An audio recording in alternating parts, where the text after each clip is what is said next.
Selamat pagi anak-anak sekalian. Baiklah, semoga semuanya dalam keadaan baik dan tetap semangat walaupun di tengah-tengah wabah penyakit saat ini.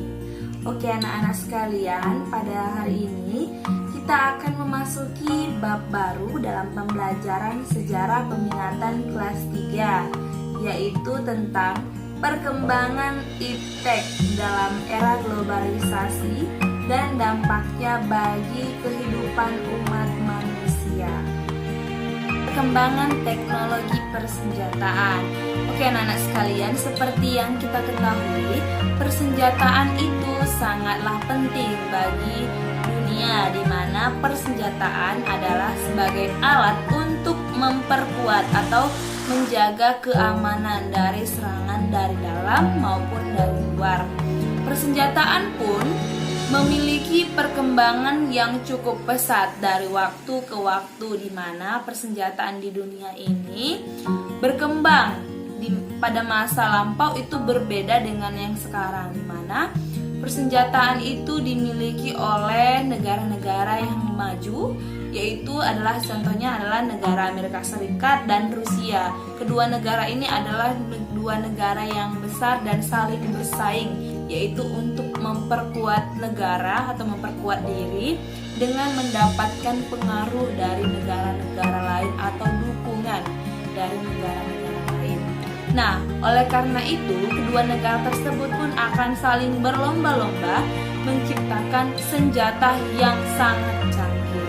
Perkembangan senjata saat ini saat ini sudah berbeda dari masa lampau. Karena pada masa lampau senjata dalam perang hanya berupa granat tangan, dan sekarang itu sudah memiliki perkembangan yang cukup besar, di mana senjata ada yang berupa rudal, ada senjata nuklir, ada senjata bom, rudal, dan lain sebagainya.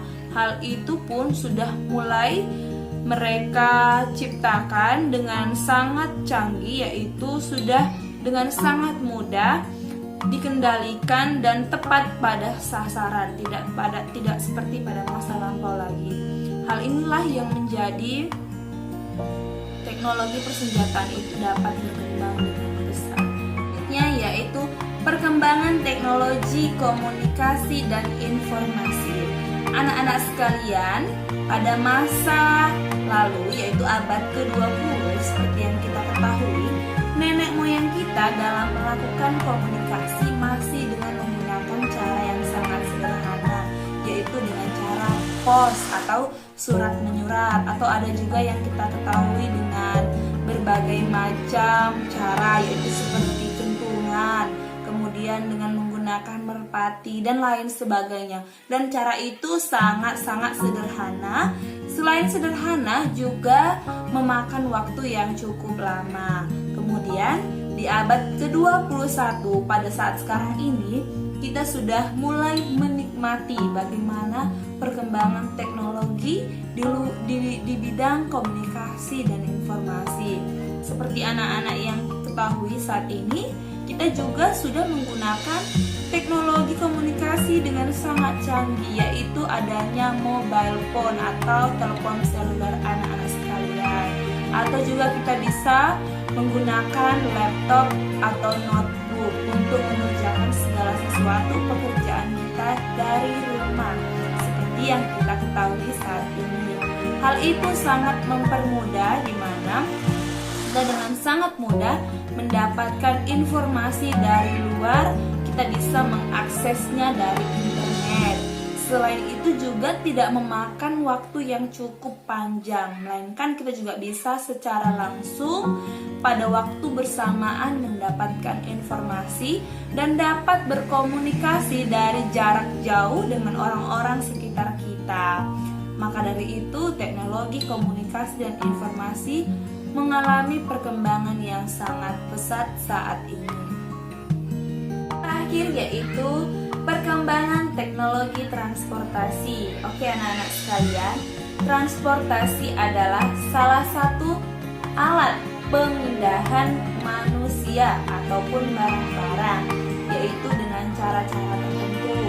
Pada masa lampau, transportasi manusia masih sangat sederhana, yaitu transportasi darat digunakan manusia pada masa lampau itu masih menggunakan hewan atau menunggangi hewan. Contohnya adalah kuda. Manusia pada masa lampau masih menggunakan kuda untuk pergi-pergi ke suatu tempat yang jaraknya cukup jauh. Kemudian transportasi melalui jalur laut, mereka hanya menggunakan perahu kayu atau sampan. Otomatis pada masa lampau transportasinya masih sangat-sangat sederhana. Seperti yang kita ketahui, pada masa sekarang transportasi sudah sangat canggih. Tidak ada tempat di dunia ini yang tidak dapat dikunjungi, karena alat transportasi pada masa sekarang sudah sangat lengkap. Kita mempunyai transportasi udara, transportasi laut, transportasi darat, dan itu semua sudah bisa dikendalikan oleh manusia karena memiliki ilmu pengetahuan yang cukup tinggi. Contohnya, kita ingin pergi ke suatu daerah yang cukup jauh pedalaman, kita bisa menggunakan helikopter, kita bisa menggunakan mobil ataupun kendaraan sepeda motor. Selain itu, kita juga bisa menggunakan perahu atau kapal besar tanpa kita memakan waktu yang cukup lama. Itulah tadi perkembangan ilmu pengetahuan dan teknologi pada masa saat ini, yaitu mengalami perkembangan yang cukup pesat dari masa ke masa.